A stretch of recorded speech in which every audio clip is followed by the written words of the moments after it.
Hey, what's up you guys? It's Simon. Welcome back to my channel. Make sure to hit the subscribe button down below and tap the notification bell if you're new because I make new videos for you guys twice every week. So today's video is going to be a bitty bit different. It's still a speed paint like normal, but it's going to be sort of a little bit of a tutorial. I know I mentioned in the Q&A and then just on Instagram in general, people usually ask me like how I get my traditional art to be so soft, and you guys said you wanted to see a tutorial on that, so here that is. Basically I'm just gonna go over like pretty much the few things that I do. I don't really have too many like detailed like processes or anything. It's just like pretty much like a 5 or 6 step sort of thing that I go through every time I do it, but I'm just gonna get straight into it. So the first thing that I do when I'm doing traditional drawings, usually with my Copic markers, is I will sketch in colored pencil. It doesn't matter what color pencil you use. It could be like, for instance, I used to use like the Pilot color Enos. A lot of people use the Prismacolor color erase pencils, but you could also use like a Crayola pencil or like a Faber-Castell watercolor pencil. Any color pencil will work fine, although I wouldn't recommend regular Crayola just because they're a little bit harder to erase and you will have to do that later.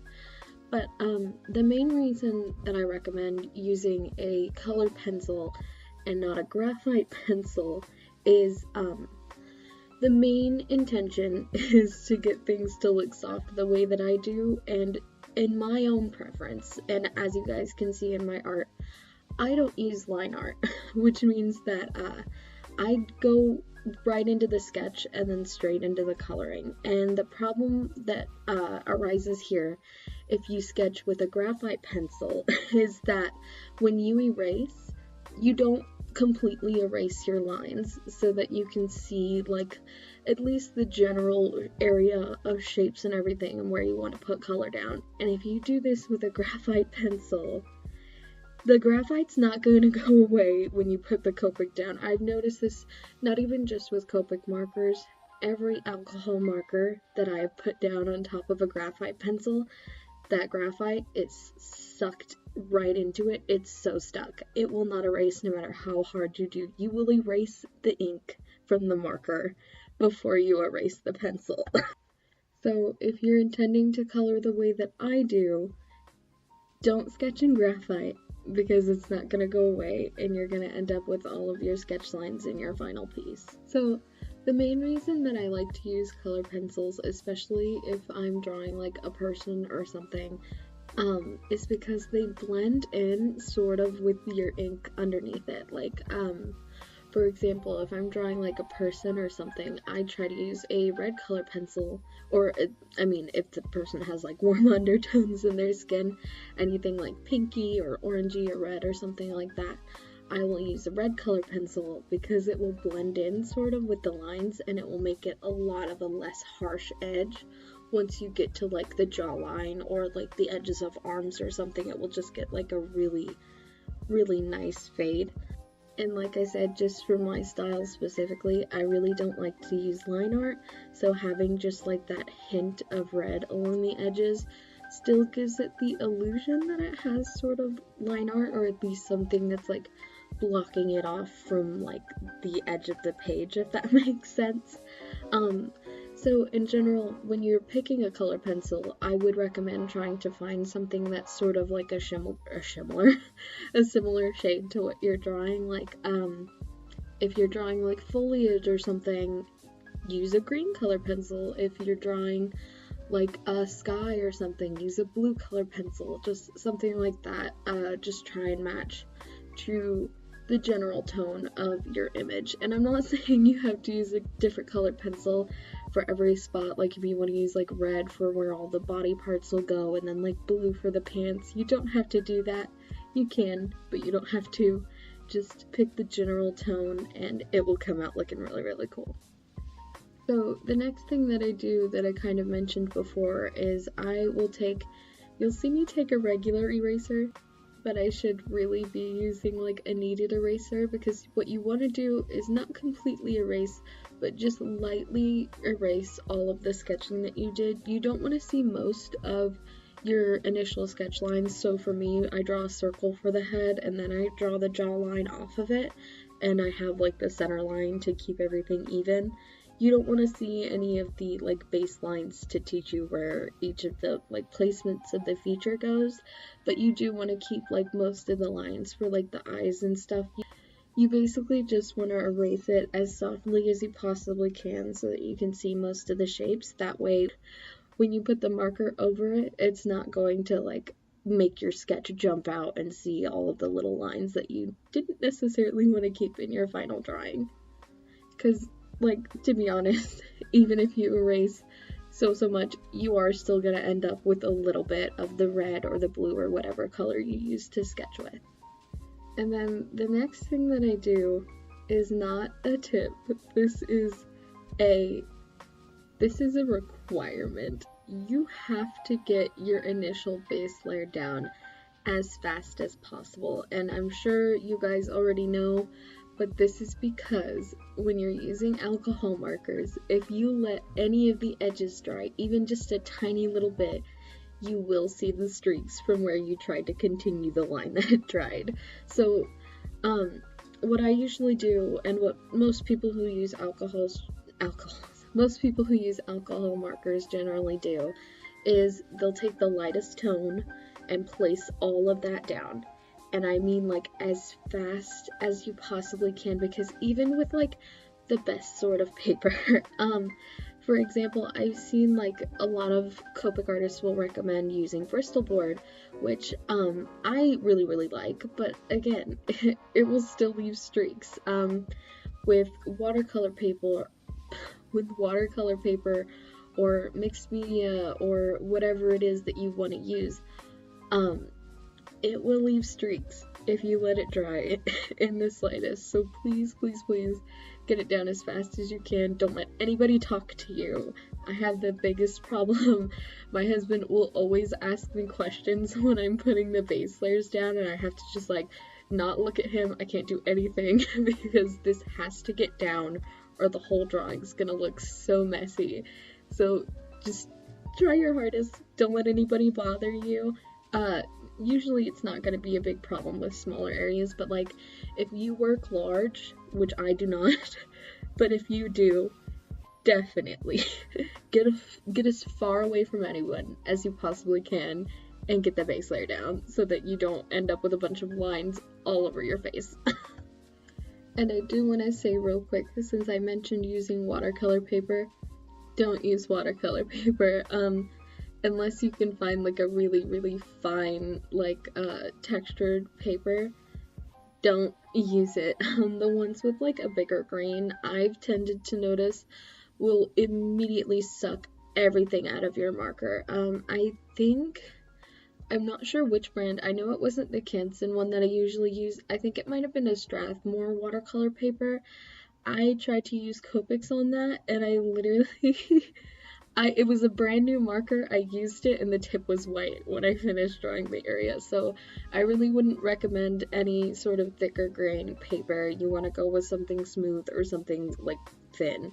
Like I use, as always, the Canson XL Mixed Media Sketchbook. I like the Canson Bristol board as well. I've seen other artists will use cardstock or something else, I'm not sure. I know like a lot of like card making YouTube channels though will use, I think it's like the Nina Solar White or something, but papers like that are generally really good to use. Anything thicker than that, it will kill your markers so fast, and you don't want that. Even with 3 fills, it's like, just get a thinner paper.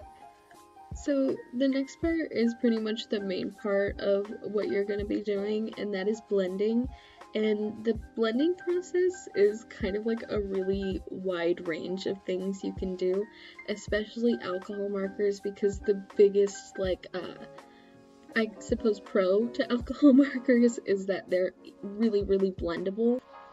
And with that comes a lot of options. So for the first place, You can use anywhere from like 1 to like a bajillion markers to shade just one drawing. For instance, with one marker I mentioned earlier, if you let an area dry and then keep sketching on top of it, it will leave streaks. You can use this to your advantage if you don't have a lot of markers. So like in my Copic collection, I think I only have about like 10 or so oranges, which is not that good considering I have probably like around 20 or 30 like browns and blues and things like that. So I don't really have a lot of options when it comes to blending in my oranges. For instance, like I'll have like one marker that's like sort of like a soft orange, and then the only other option that I have to blend with it is like a neon like super bright orange or like a really really dark yellow orange, and obviously that's not gonna work if like your base tone is like peach. So if you don't want to try to force this neon orange into your nice pretty peach, all you have to do is take that peach, place it down, let it dry for a little bit, and then you can put that same peach over top and it will show up darker.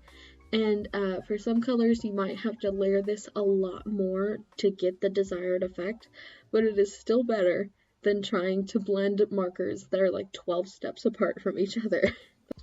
The only downside to this method is that when it comes to alcohol markers, because of like the streakage, using this method will leave you with a little bit of a sharp edge, even if you try to do the little feathering method.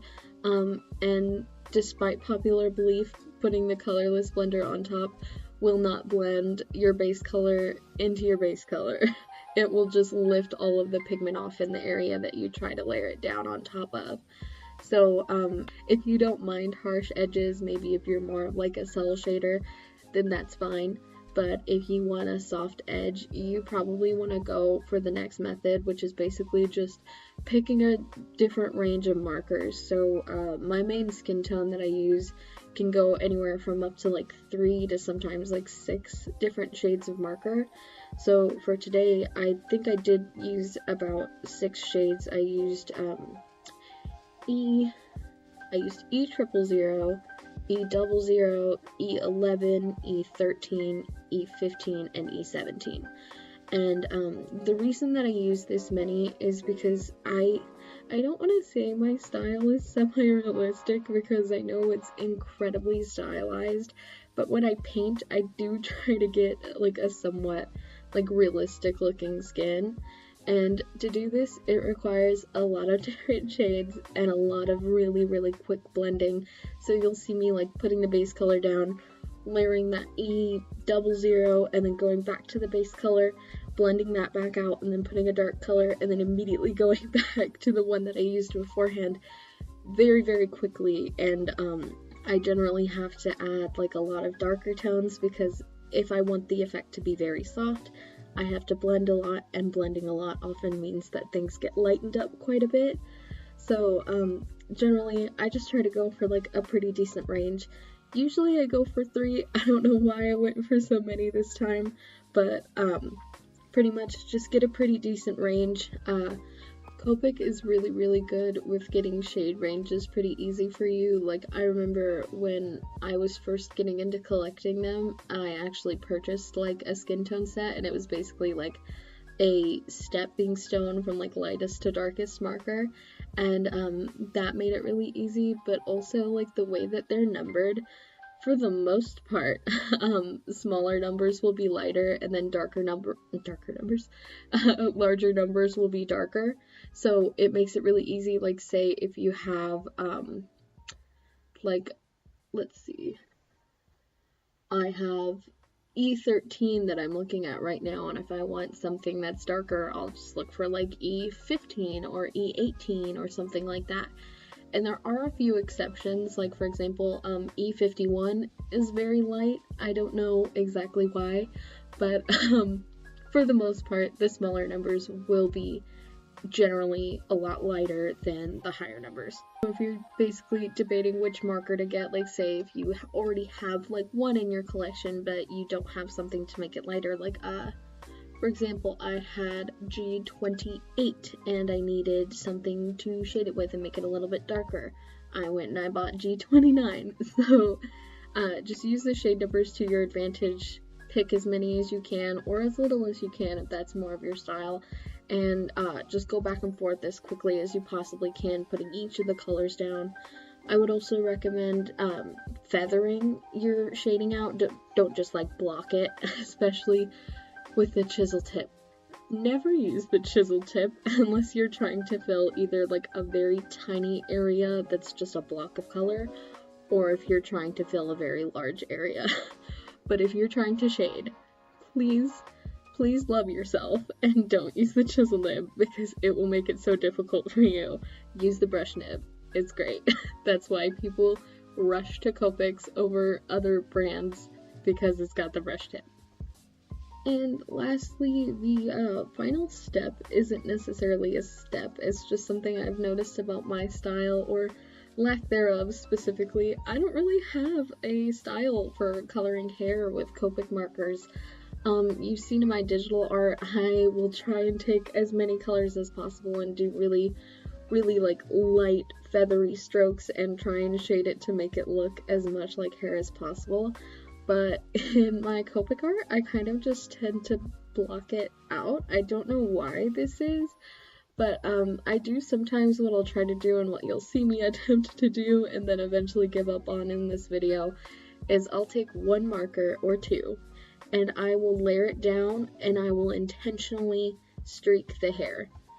Because what this does is it sort of gives it like a natural gradient, and if you do it enough times, depending on which marker you're using, especially if your marker is dying, that's a really good marker to use for this sort of technique, because if you keep streaking it in a certain way, it will eventually give the illusion that it's been intentionally shaded the way that I do it digitally. Not as good, but it will sort of give the illusion of like individual strands of hair.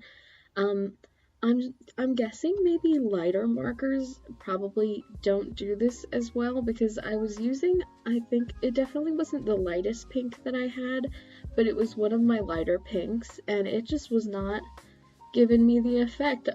I tried to do it at first, and it just was like, nope, I'm gonna blend in with myself and make flat color, even though you're intentionally trying to let everything dry. I guess it wasn't feeling it. So that is why I say like one or two markers, because I genuinely wanted to get like a little bit of shading in there, because I do think it's weird to have the face like severely shaded and then have just like the hair have nothing. So I did try and put a few bits in that. If you guys have any tips about coloring hair with Copic markers, maybe you've seen somebody else do it differently, let me know in the comments, because I'm always willing to try out new stuff. The last thing I do isn't necessarily a step either, but it is something that I really like to do. I mentioned earlier, obviously, that I don't like how line art looks in my style specifically. I don't mind it on a lot of other people's, but for some reason, just when I do line art on my stuff, I feel like I ruin it. Like you saw me earlier with the nose. I tried to put line art in the nostrils to darken them up, and then I immediately hated it and tried to fix it. So what I usually do instead is I'll take colored pencils like I used to sketch with, and I'll just lightly sketch on top of it. I'll maybe add extra shading. That's another way you can get more dimension if you don't have as many markers. Just use colored pencils, blend it up, get some Q-tips going maybe, like just try and blend things out. Generally for this sort of thing, I like to use harder color pencils. You'll see me use, I believe they're the Prismacolor, like regular, I guess, the ones that aren't the very thin, the ones that are like the creamy, like soft leaded ones, and I love these on their own to use like and put flat color down if you're working specifically with colored pencil, but when I'm doing them with Copics, it tends to get kind of messy. They just sort of flake everywhere, or like put down too much pigment because they are so creamy. I usually like to use the harder leaded colored pencils, so like today I went and bought a pack of Crayola pencils because the creamier ones just were not cutting it for me. They were getting everywhere. And I feel like just with harder color pencils, it's a lot easier to control when you're doing sort of similar to line art. it still will like block things off and sort of make your shapes more defined without being as harsh as like a black line. Even with like a sepia tone or like a colored line art, sometimes it just looks like way too I don't know exactly how to say it. It's not blocky, but I feel like it's just harsh compared to everything else. And using color pencil instead, because of the texture that it gives and because it's not a completely solid line unless you make it a solid line, looks a lot softer than just like straight up marker or something like that. That is my method, I guess. Let me know in the comments if you think this is like a really weird thing to do, because like, I don't know, I haven't seen as many people use this method. Maybe I'm crazy. Let me know if you know oh my gosh. Let me know if you've seen other artists draw the way I do so I can hit them up and check out their work, because I really want to see more people draw like this. So I want to thank you all for watching this video. Let me know what else you guys want to see. Like I said, I'm still small enough to the point that I can see all of your comments, and so when you leave them down below, I will read them and I will do them. I promise you. Even if I don't get to it right away, got a little whiteboard, I will write all up on that thing and I will make sure that I get to every single thing you guys want to see me do. And with that, thank you guys so much for watching. Hit the subscribe button down below if you haven't already, and tap the notification bell, because y'all, I still don't have an upload schedule. Honestly, leave me another comment down below. When do you watch my videos? Tell me when I should upload. When's the most convenient for you guys? Because, like I said, I want to please you guys. I'm making this content not only for me, but for you guys. I want you to be able to see it and enjoy it. And if there's a day where most of you can watch me, I want that to be my upload day. And, I'm rambling. I'm sorry. I love you guys. Thank you again. How many times am I gonna say thank you for watching? A million times, probably. Thank you guys so much for watching. Hit the subscribe button, tap the notification bell. We'll get that upload schedule figured out, and I love you guys. Bye!